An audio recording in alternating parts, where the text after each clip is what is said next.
Admiral Zix Thara stood on the bridge of his massive dreadnought, the Eternal Dominion, watching the small blue planet through the view screen with barely concealed disdain. After 800 years of service to the Krillian Empire, he had seen countless worlds bow before their superior technology and military might. This latest conquest would be no different. "Status report, Commander Velthos," he commanded, his 6 arms folded behind his back in the traditional pose of imperial authority. The younger officer's scales shimmered nervously as he consulted his datapad. "Sir, preliminary scans of the third planet show a primitive civilization. They call themselves humans. Their most advanced weapons appear to be crude chemical propulsion devices and simple nuclear fission bombs. Their fastest vessels barely reach a fraction of light speed using primitive fusion drives." Zix Thara's mandibles clicked in amusement. How disappointing. I had hoped for at least a minor challenge after the tedious subjugation of the Andorian sectors. He gestured dismissively with one of his upper arms. "What is their population?" "Approximately 8 billion, sir, spread across multiple landmasses on their single inhabited world. They appear to have only recently achieved spaceflight and have established small outposts on their natural satellite and a few neighboring planets. 8 billion primitives with barely functional technology," the Admiral mused. "The Council will expect a swift integration into the Empire. Signal the human leadership. Inform them of their new status as subjects of the Krillian Empire. Standard terms: immediate surrender, technological assessment, and workforce integration." The communications officer, a reptilian saurian with golden crests, activated the long-range transmitter. "Message sent, Admiral. Standard Imperial frequency, translated into their primary languages." The response came faster than expected. A human face appeared on the main screen, an older male with gray hair and piercing blue eyes. He wore what appeared to be a simple uniform with various colorful patches. Behind him, Zix Thara could see a primitive command center with blinking lights and crude display screens. "This is Secretary General Martinez of the United Earth Defense Council," the human said in a calm, measured voice. "To whom am I speaking?" Zix Thara stepped forward, his impressive 8-foot frame casting a long shadow. "I am Admiral Zix Thara of the Krillian Imperial Fleet. You are addressing the rightful ruler of this star system. Your species will now serve the Empire. Prepare for immediate integration protocols." The human's expression didn't change. "I see. And what if we refuse?" The question caught Zix Thara off guard. In his 8 centuries of conquest, no primitive species had ever asked such a question. They usually either cowered in fear or launched hopeless attacks before quickly surrendering. "Refuse?" The Admiral's voice carried genuine confusion. "You possess no weapons capable of threatening Imperial vessels. Your entire military could not damage a single one of our escort ships. Refusal is not an option." Martinez leaned forward slightly. "You seem very confident in your assessment, Admiral.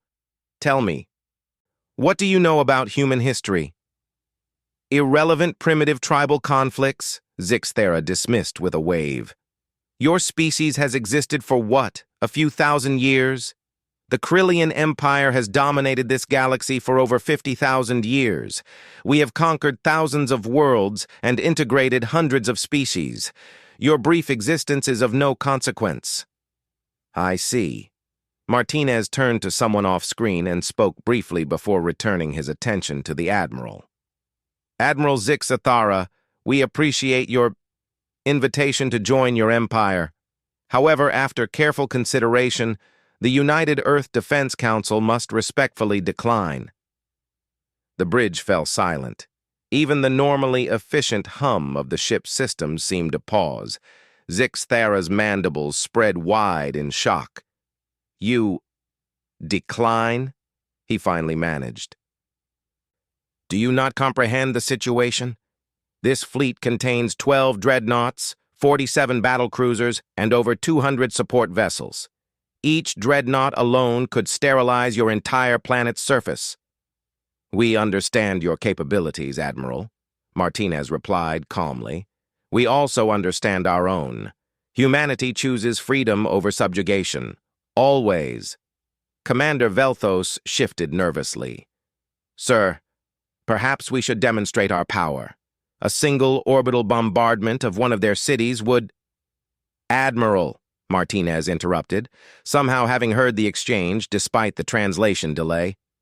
"Before you take any hostile action, I feel obligated to share something with you. You asked about human history. One of our greatest leaders once said, 'We shall defend our island, whatever the cost may be. We shall fight on the beaches. We shall fight on the landing grounds. We shall fight in the fields and in the streets. We shall fight in the hills. We shall never surrender.'" Zixthara's translator struggled with the archaic human phrase, but the meaning was clear enough. "Primitive rhetoric. Your defiance will be brief." "Perhaps," Martinez acknowledged.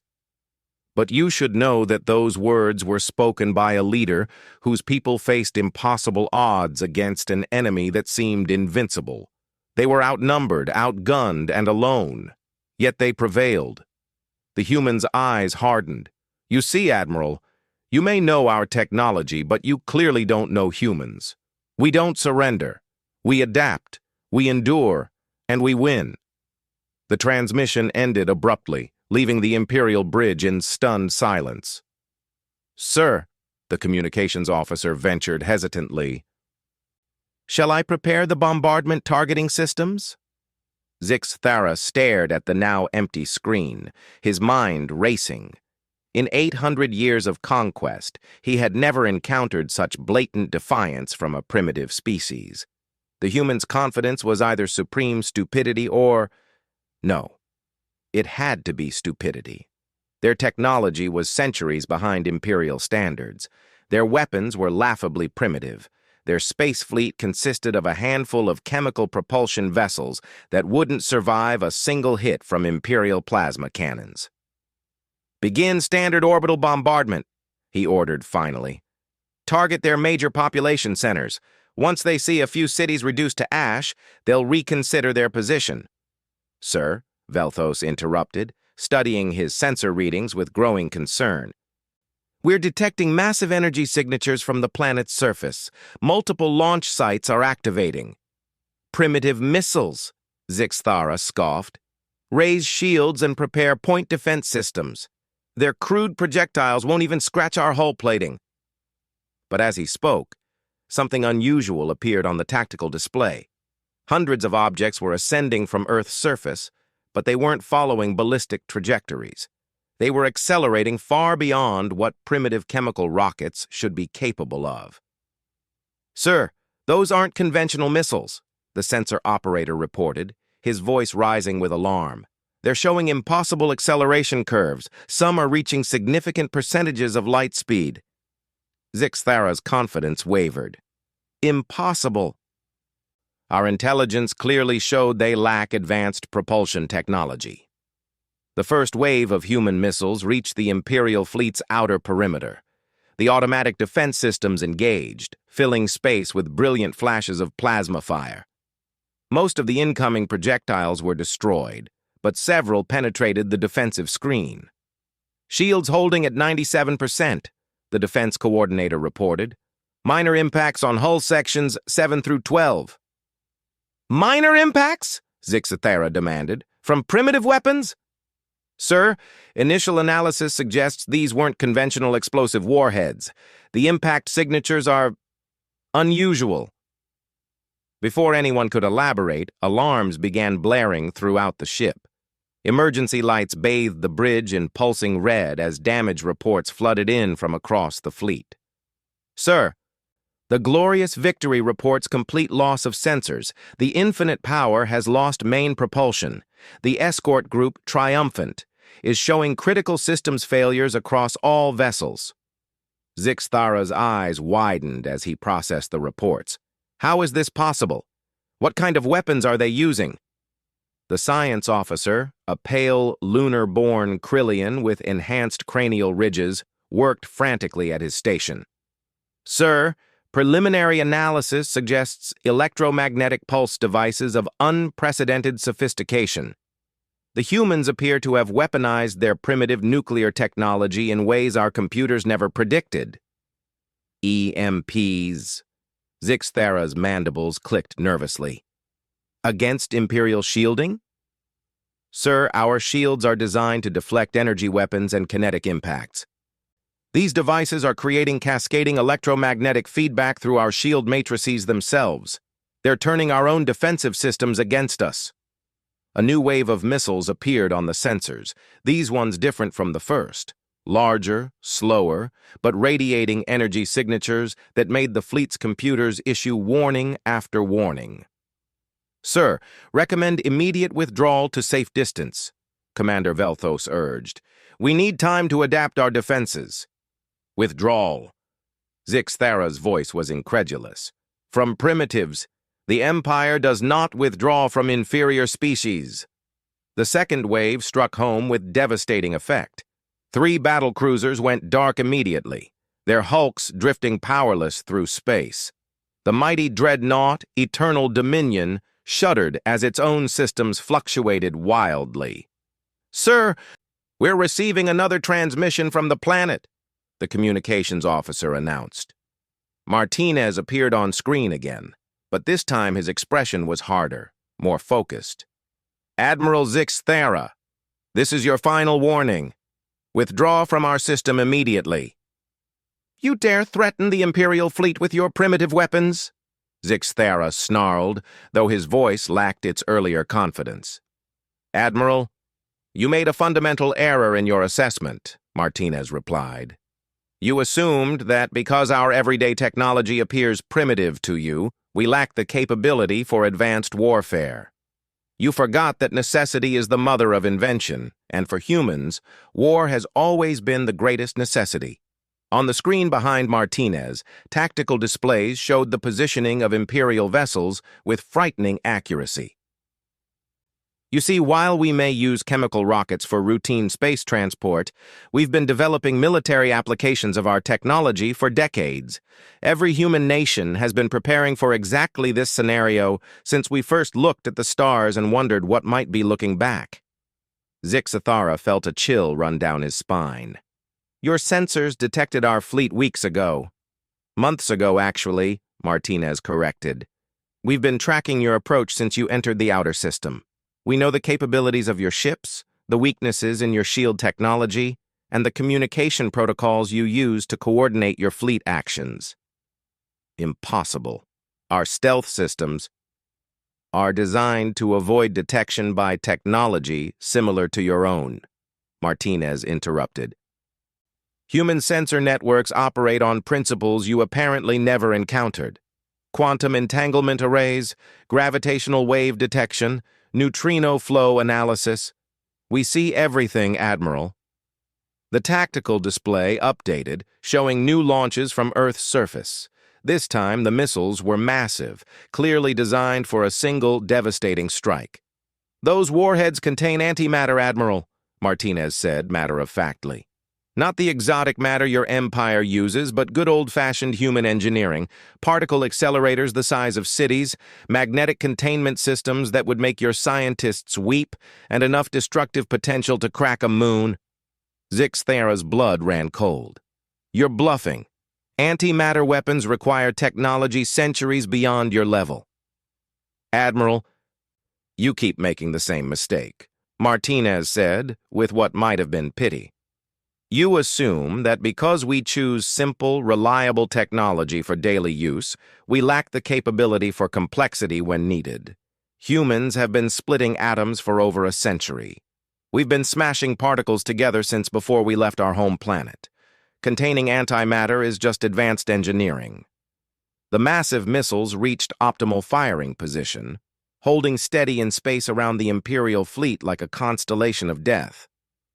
"I should also mention," Martinez continued conversationally, "that every major human colony and orbital installation is currently aiming similar weapons at your ships. Mars Defense Command, Luna Base, the asteroid mining stations, even our research outpost on Europa. You're not facing one primitive planet, Admiral. You're facing an entire solar system that's been preparing for this day. Zixthara looked around his bridge at the pale, frightened faces of his crew. 800 years of Imperial superiority was crumbling around him. "What do you want?" he asked, his voice barely a whisper. "Simple," Martinez replied. "Leave, now. Return to your empire and tell them that humanity is not interested in joining their galactic community under terms of subjugation. If they want to establish diplomatic relations based on mutual respect, they're welcome to send ambassadors instead of warships." "And if I refuse?" Martinez's expression didn't change, but somehow the temperature on the bridge seemed to drop several degrees. "Then you'll discover why, in all of human history, no successful invasion has ever been met with anything less than total resistance. You'll learn why our military doctrine has always been built around the assumption that we're facing a superior enemy. And you'll understand why the phrase "never surrender" isn't just rhetoric to us. It's a promise." The silence stretched for long moments before Zixthara finally spoke.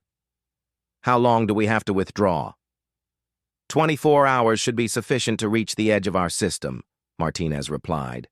"After that, we'll consider any Imperial vessels as hostile targets." The transmission ended, leaving the Imperial fleet surrounded by enough firepower to end their existence. Zixthara stood motionless for several minutes, processing the complete reversal of everything he had believed about human capabilities. "Sir," Commander Velthos ventured carefully. "Your orders?" Zixthara's mandibles clicked slowly as he considered his options. The Empire would expect a full report. The Council would demand explanations. His own career was likely over, but his crew was still alive, and the humans had demonstrated capabilities that challenged every assumption about primitive species. "Signal the fleet," he said finally. "Prepare for withdrawal to the edge of the system." He paused, studying the tactical display showing human weapons still tracking his ships. "And send a priority message to Imperial Command. Tell them that our intelligence regarding the human species was incomplete." As the Imperial fleet began its retreat, Secretary General Martinez stood in the Earth Defense Command Center, watching the massive alien ships slowly move away from his world. "Sir," his aide asked quietly, "do you think they'll be back?" Martinez considered the question carefully. "Eventually, but next time, they'll come with respect instead of arrogance. And that's when we'll show them what humanity can really accomplish when we're working with someone instead of against them." The first battle was over. But somehow, Martinez suspected it was only the beginning of a much larger story. 6 months had passed since Admiral Zixthara's humiliating retreat from the human system.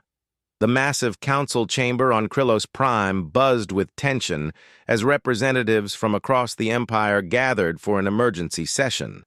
The ornate crystalline walls, which normally radiated a calming blue light, now pulsed with agitated reds and oranges, reflecting the mood of the assembled leaders. High Chancellor Mordak stood at the center of the circular chamber, his ancient form towering over even the tallest council members. At nearly 3,000 years old, he had presided over the Empire's expansion across half the galaxy. Never in his long reign had a primitive species dared to challenge Imperial authority and lived to tell about it.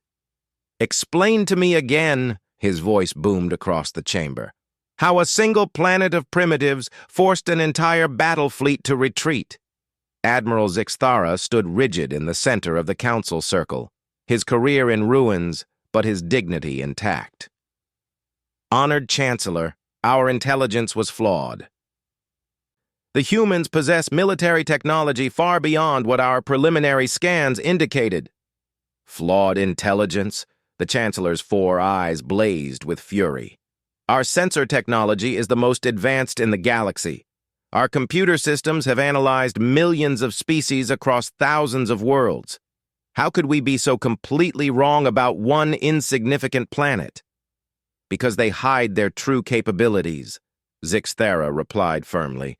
Their civilian technology appears primitive by design. They use simple, reliable systems for everyday life while reserving their most advanced developments for military applications. It's ingenious, actually. A murmur of outrage rippled through the council chamber. Counselor Hicksvan, the military intelligence director, rose from his seat. You suggest they deliberately deceived us? That's impossible. No species has ever successfully hidden advanced technology from Imperial scans. With respect, Counselor, that's exactly what they did. Zixthera activated a holographic display showing the human system. Their cities use basic fusion power, but they hide antimatter production facilities underground. Their space transportation appears chemical-based, but their weapons employ principles our scientists are still trying to understand. They've developed an entire parallel technological infrastructure dedicated solely to warfare. High Chancellor Mordak's mandibles clicked thoughtfully. Show us the tactical recordings. The chamber dimmed as Zixthera replayed the encounters with human forces. The council watched in growing amazement as primitive-looking missiles demonstrated impossible capabilities, crippling Imperial vessels designed to withstand the most advanced weapons in known space. Electromagnetic pulse weapons that bypass our shields, the Admiral explained as the recording showed another battlecruiser going dark. They weaponized their own primitive nuclear technology in ways our computers never predicted, because our models assumed they would follow standard technological development patterns. What do you mean? Counselor Velnara, the science director, leaned forward intently. Most species develop technology in predictable patterns. Energy weapons before kinetic weapons, shield technology before offensive capabilities, space travel before advanced military applications. But humans developed everything simultaneously, often focusing on the simplest solution rather than the most elegant one. Zixthera highlighted another section of the recording. Their antimatter containment, for example. Our antimatter technology uses exotic matter manipulation and quantum field generators. Elegant, efficient, but complex. Human antimatter containment uses massive magnetic fields and brute force engineering. It's crude, but it works perfectly and is impossible to disrupt remotely. The recording showed the massive human antimatter weapons surrounding the Imperial fleet, each one radiating enough destructive potential to vaporize a small moon. They turned their entire solar system into a fortress, Zixthera continued. Every major installation has been militarized. Their asteroid mining operations double as weapons platforms. Their scientific research stations are disguised military bases. Even their civilian space traffic follows patterns designed to confuse enemy targeting systems. High Chancellor Mordak absorbed this information with growing unease. What are your recommendations, Admiral? We have 3 options, Chancellor. First, we could attempt another invasion with overwhelming force. I estimate it would require at least 10 full battle fleets and would result in massive Imperial casualties. The humans have made it clear they will fight to the death. Unacceptable, the Chancellor said immediately. What else? Second, we could ignore them and continue expanding in other directions. The human system contains nothing we need urgently. The Empire does not ignore defiant primitives, Counselor Hicksvan interjected. Word of their successful resistance is already spreading to other systems. If we allow this to stand, other worlds might attempt similar defiance.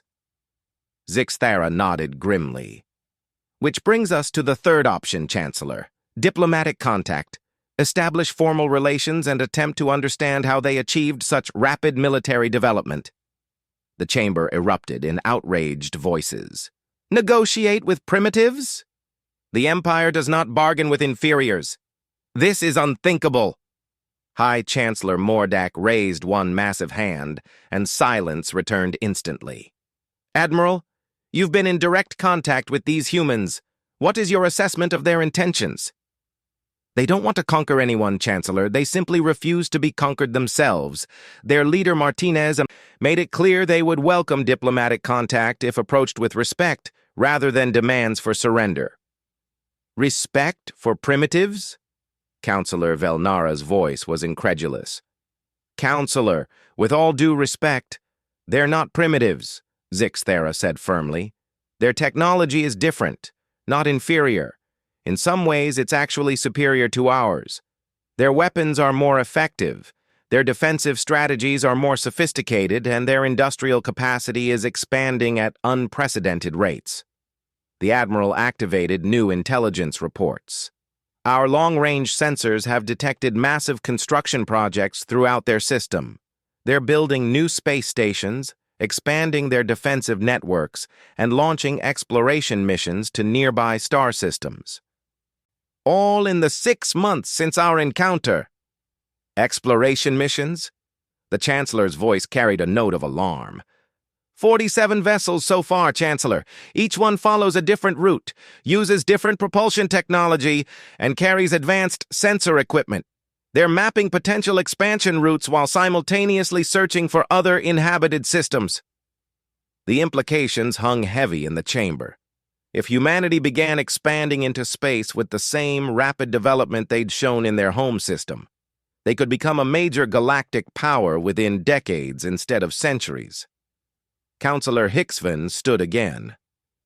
Chancellor, I recommend immediate military action. We should strike before they become too powerful to contain.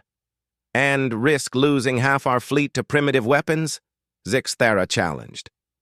Counselor, you weren't there. You didn't see their capabilities firsthand. They've had 6 months to improve their defenses and develop new weapons. An attack now would be suicide. Meanwhile, in the Sol system, Secretary General Martinez stood in the newly constructed Luna Command Center, watching the progress reports streaming in from across human space. The massive underground facility, carved deep into the moon's south pole, housed the most advanced military command center humanity had ever built. Report on the Vanguard Initiative, he requested from his aide, Commander Sarah Chen. All 47 scout ships have reached their assigned positions, sir, Chen replied, consulting her holographic display. We now have monitoring stations positioned along every major space lane within 100 light-years. If another Imperial fleet approaches, we'll detect them weeks before they reach Earth. Excellent. What about the defense grid expansion? Ahead of schedule, sir. Mars now has its own antimatter production facility online. The asteroid belt mining operations have been converted to weapons platforms, and we've established hidden bases on 3 outer system moons.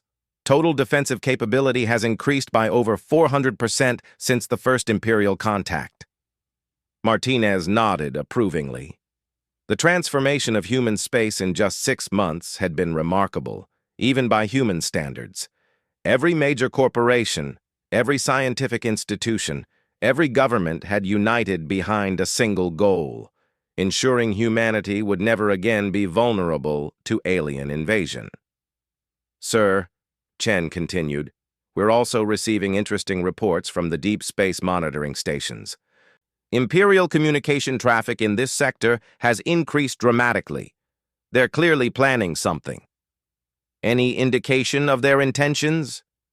The linguistics team believes they're debating strategy, sir. Multiple factions within the Empire seem to have different ideas about how to handle us.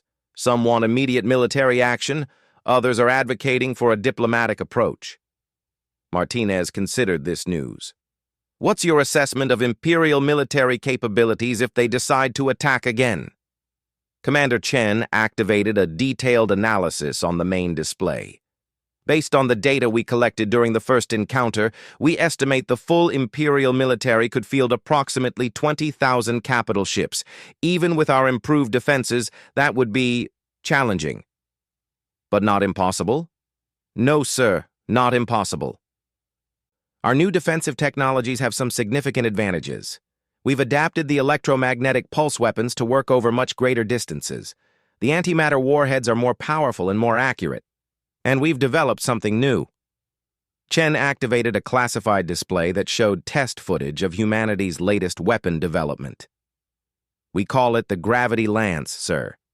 It uses focused gravitational fields to literally tear enemy ships apart at the molecular level. No shields can stop it because it affects space-time itself. Martinez watched the test footage with amazement as a target asteroid simply ceased to exist, its matter scattered across space by gravitational forces that human science had somehow learned to control. How many do we have operational? 12 so far, sir, with more coming online every week. Each one requires massive power generation, so they're only practical as fixed installations. But they have unlimited range and can target multiple ships simultaneously. A communications alert interrupted their discussion. Sir, we are receiving a transmission from outside the system. It's on Imperial frequencies, but the message format is different. Put it through. The main screen activated, showing a familiar figure. Admiral Zixathera appeared, but this time he was alone in what appeared to be a small, unarmed vessel. Secretary General Martinez, I am Admiral Zixathera of the Krillian Imperial Fleet. I request permission to approach your system under a flag of truce. Martinez studied the alien admiral carefully. The previous encounter had ended with Imperial retreat, but the admiral had maintained his dignity throughout. There was something different about his approach this time. Admiral, you're welcome to approach under peaceful conditions. What brings you back to our system? Diplomacy, Secretary General. I come bearing an offer from High Chancellor Mordak himself. The Empire is prepared to discuss formal relations between our peoples. Martinez felt a mix of surprise and suspicion. And what form would these relations take, Admiral? That would be subject to negotiation, Secretary General. But I can tell you that the terms would be very different from our initial proposal.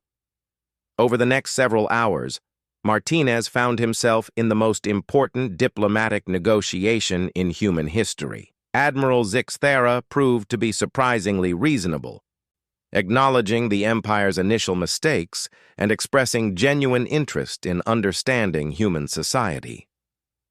Your species is unique, Secretary General, the Admiral explained as they met in person aboard the space station that had been hastily constructed for the negotiations. In 800 years of Imperial expansion, I have never encountered a civilization that could advance so rapidly while maintaining such strong unity. Unity forged by necessity, Admiral, Martinez replied. Nothing unites humans like a common threat. Indeed, which raises an important question for my empire. You have demonstrated that humanity will not be conquered, but will you seek to conquer others? Martinez considered the question carefully. Admiral, humanity has no desire for galactic domination. We're explorers and builders, not conquerors. But we will defend ourselves and our allies with everything we have. Allies? Zixathera's mandibles clicked with interest. We assume other species have faced the same ultimatum from your empire. Some probably fought and lost. Others surrendered and were absorbed. But there might be some who would prefer independence, given the opportunity. The Admiral's expression grew thoughtful. You're suggesting an alternative to Imperial expansion? I'm suggesting that the galaxy is large enough for multiple civilizations to coexist peacefully, Martinez replied.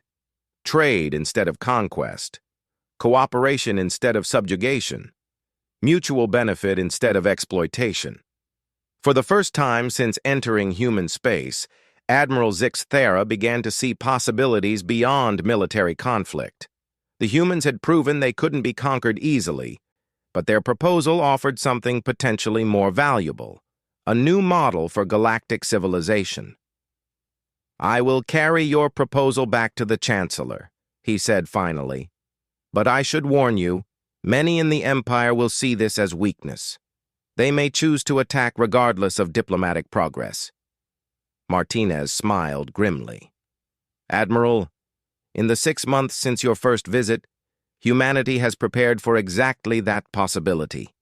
If the Empire chooses war, we'll give them one they'll never forget. But if they choose peace, we'll show them what humans can accomplish as allies instead of enemies. As Admiral Zixthara prepared to depart, he couldn't help but feel that the galaxy was about to change forever. The question was whether that change would come through devastation or cooperation. And increasingly, he suspected that choice would be made not by the mighty Krillian Empire, but by the remarkable humans who had turned imperial expectations completely upside down. The real test was yet to come. The emergency session on Krillos Prime had been in session for 18 hours. High Chancellor Mordak's patience was wearing thin as the Council debated humanity's diplomatic proposal. Half the Council demanded immediate military action, while the other half urged caution after Admiral Zixthara's sobering intelligence reports. "Chancellor!"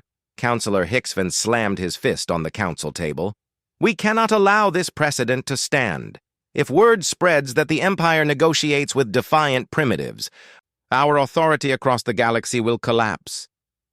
"Those primitives nearly destroyed an entire battle fleet," Admiral Zixthara reminded the Council firmly, "and their capabilities have grown exponentially since then." Councillor Velnara activated her data displays. "The Admiral is correct. Our deep space monitors have detected massive energy signatures from human space. They're not just building defenses. They're advancing their technology at an impossible rate." High Chancellor Mordak studied the intelligence reports with growing unease. Human expansion had accelerated far beyond any previous species. In just 8 months since first contact, they had established colonies on 12 worlds, built defensive installations throughout their region of space, and made contact with 6 other star systems. "What of the other species they've contacted?" he asked. Admiral Zixthara stood slowly. "That's the most concerning development, Chancellor. They've made formal alliances with the Andromedans, the Zeta Reticulans, and the Centauri Federation. All species that were previously isolated or recently conquered by the Empire." "Impossible," Councillor Hicksvan scoffed. "The Centauri Federation was completely integrated just 50 years ago. They declared independence 3 days ago, Councillor. They've allied with humanity and are demanding the withdrawal of all Imperial forces from their territory." The chamber erupted in chaos. Voices rose in anger and disbelief as the implications became clear. If the Empire's subject species began declaring independence with human backing, the entire galactic order would collapse. High Chancellor Mordak's voice cut through the noise like a blade. "Silence!" The chamber fell quiet instantly. The ancient Chancellor stood slowly, his massive form casting long shadows across the crystalline floor. "Admiral, what are the humans demanding in return for calling off these rebellions?" Zixthara consulted his notes carefully. "Formal recognition of human sovereignty, withdrawal of all Imperial forces from their sphere of influence, and the establishment of what they call the Galactic Cooperation Council." "Cooperation Council?" Velnara asked. "A diplomatic body where all species would have equal representation, regardless of their technological level or military power. Decisions would be made by consensus rather than imperial decree." The concept was so foreign to imperial thinking that several council members laughed outright. "Equal representation for primitives?" Hicksvan's voice dripped with contempt. "The very idea is absurd." "With respect, Councillor," Zixthara replied coldly, "you keep calling them primitives, but their technology is advancing so rapidly that within a decade they may surpass Imperial capabilities entirely." "Impossible," the Chancellor stated flatly. "Is it, Chancellor?" The Admiral activated new intelligence displays. "Observe." The holographic screen showed recent footage from human space. Massive construction projects stretched across entire star systems, space elevators, orbital shipyards, and defensive platforms on a scale that dwarfed Imperial installations. "This is the Sol system as of last week," Zixthara explained. "They've built 17 new space stations, each one larger than our primary military bases. Their shipbuilding capacity now exceeds that of any single Imperial sector." But the next image was even more shocking.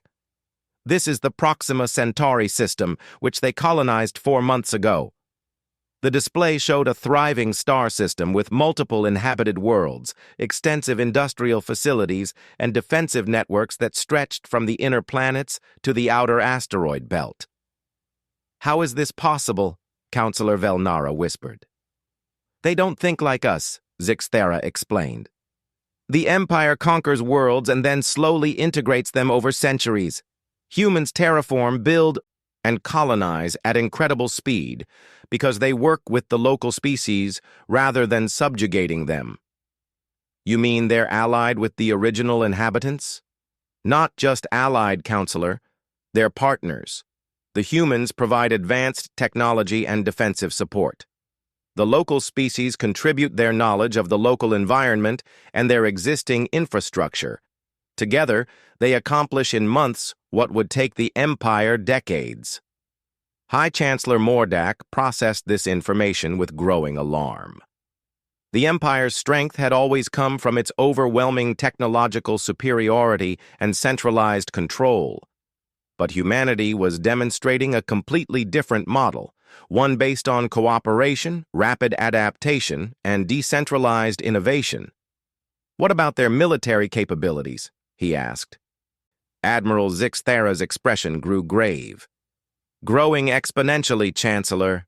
Our latest intelligence suggests they've developed weapons that could threaten even our homeworld defenses." "Show me." The display changed to show test footage that made the entire council gasp in shock. Human weapons were demonstrating capabilities that challenged the laws of physics as the Empire understood them. "This is their new gravitational manipulation technology," Zixthera explained as they watched a human weapon literally tear apart a small moon. "They can focus gravitational fields with pinpoint accuracy across interstellar distances." "The next development is even more concerning," he continued, showing footage of human ships simply vanishing from space. "They've achieved some form of dimensional manipulation. Their ships can phase out of normal space-time temporarily, making them completely untouchable." "Dimensional technology?" Chancellor Mordak's voice was barely a whisper. "That's theoretical even for our most advanced scientists. Human science follows different principles, Chancellor. They combine theoretical physics with practical engineering in ways that produce impossible results." The final piece of footage showed human ships appearing instantly across vast distances without using conventional faster-than-light travel. "They've also achieved instantaneous transportation," Zixthera concluded. "Any human ship can appear anywhere in their territory within minutes. They've effectively made their entire alliance network into a single, unified defense system." The implications were staggering. The Empire's traditional advantages, superior numbers, advanced technology, and centralized command meant nothing against an enemy that could appear anywhere instantly with weapons that ignored conventional defenses. "Chancellor," a new voice interrupted the discussion. Communication Coordinator Thexnall hurried into the chamber with urgent dispatches. "Priority communications from the outer sectors." "What now?" the Chancellor demanded. "Sir, we're receiving surrender offers from the Human Alliance. They're requesting immediate cessation of all Imperial expansion activities in exchange for a negotiated peace settlement." "Surrender offers?" Hicksvan's voice was incredulous. "They're offering to surrender?" "No, sir," Thexnell clarified nervously. "They're offering us the opportunity to surrender." The chamber fell silent as the true magnitude of the situation became clear. Humanity wasn't just defending themselves anymore. They were actively challenging the Empire's right to exist in its current form. High Chancellor Mordak's communication system activated with the highest priority signal possible. The massive screen showed Secretary General Martinez, but this time he wasn't alone.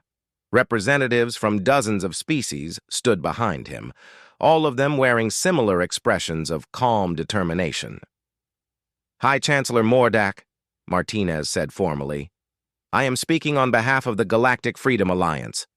We are prepared to offer the Krelian Empire terms for a peaceful resolution to this conflict. You dare offer terms to the Empire? Mordak's voice boomed with outrage. Chancellor, with all respect, we're not offering you a choice, Martinez replied calmly. Your empire's expansion has ended. The question is whether that end comes through negotiation or through more direct action. You threaten the empire? We're stating facts, Chancellor. As of today, 47 Imperial client species have declared independence and joined our alliance. Imperial forces have been expelled from over 200 star systems. Your expansion fleets are surrounded and outnumbered in every contested region. Admiral Zix Thara stepped forward. Chancellor, I recommend we listen to their proposal. Their proposal? Martinez smiled slightly.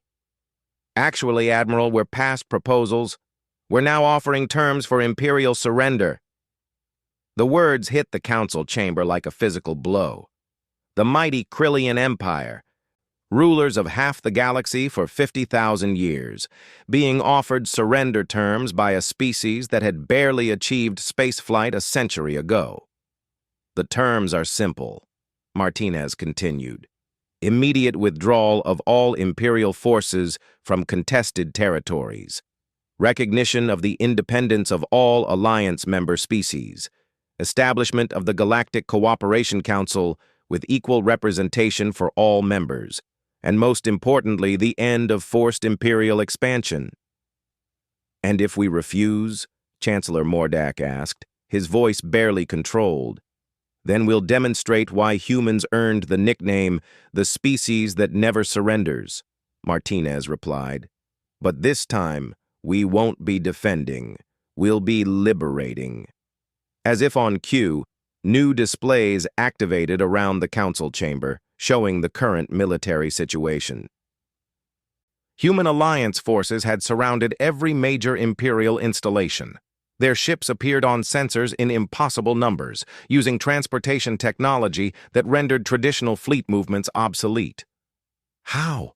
Counselor Velnara whispered. Counselor, you never understood what you were facing, Martinez explained patiently. You saw primitive technology and assumed primitive capabilities. But humans have always excelled at one thing above all others, making the impossible possible when survival is at stake. You studied our civilian technology and missed our military developments. You analyzed our past conflicts and ignored our capacity for innovation. Most importantly, you assumed that because you had conquered other species through superior force, force was the only path to galactic power. Martinez gestured to the representatives behind him. But humans know something your empire forgot. Cooperation multiplies strength. Each species we ally with doesn't just add their own capabilities, they combine with our capabilities to create something entirely new. The display showed detailed schematics of alliance technologies that blended human innovation with alien knowledge. Andromedan energy manipulation combined with human engineering.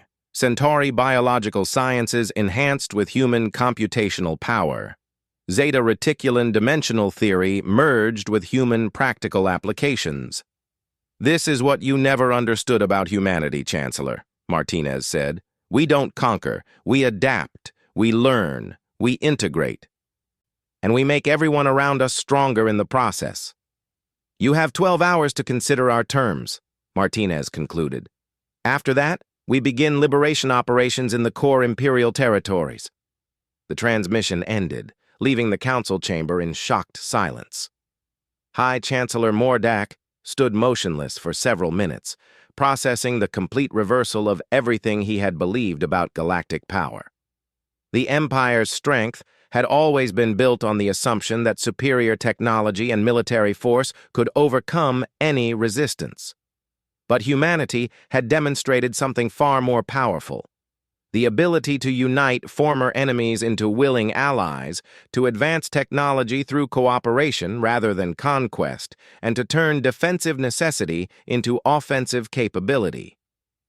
Admiral, he said finally, in your professional opinion, do they have the capability to enforce these terms? Zixthera consulted his intelligence reports one final time.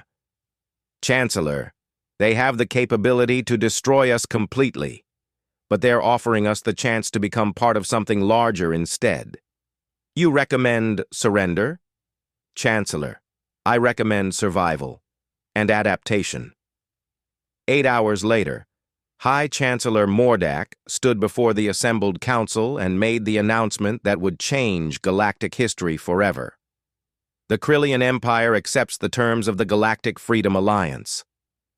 The age of conquest was over, the age of cooperation had begun, and it had been forced upon the galaxy by a species of stubborn, inventive, never-surrendering humans who had looked at impossible odds and simply refused to accept defeat.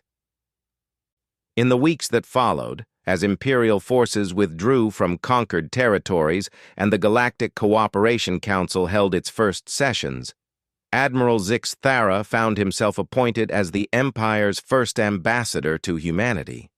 Standing in the observation deck of the New Horizons space station, watching human and alien engineers working side by side to build the future, he finally understood what Secretary General Martinez had meant. Humans didn't conquer the galaxy. They convinced the galaxy to conquer itself, willingly, peacefully, and with benefits for everyone involved. It was, the Admiral reflected, the most thoroughly human approach to galactic domination imaginable. They had won a war by refusing to fight it, conquered an empire by offering it friendship, and united the galaxy by showing everyone a better way to live. The galaxy would never be the same, and somehow that felt like the best possible outcome.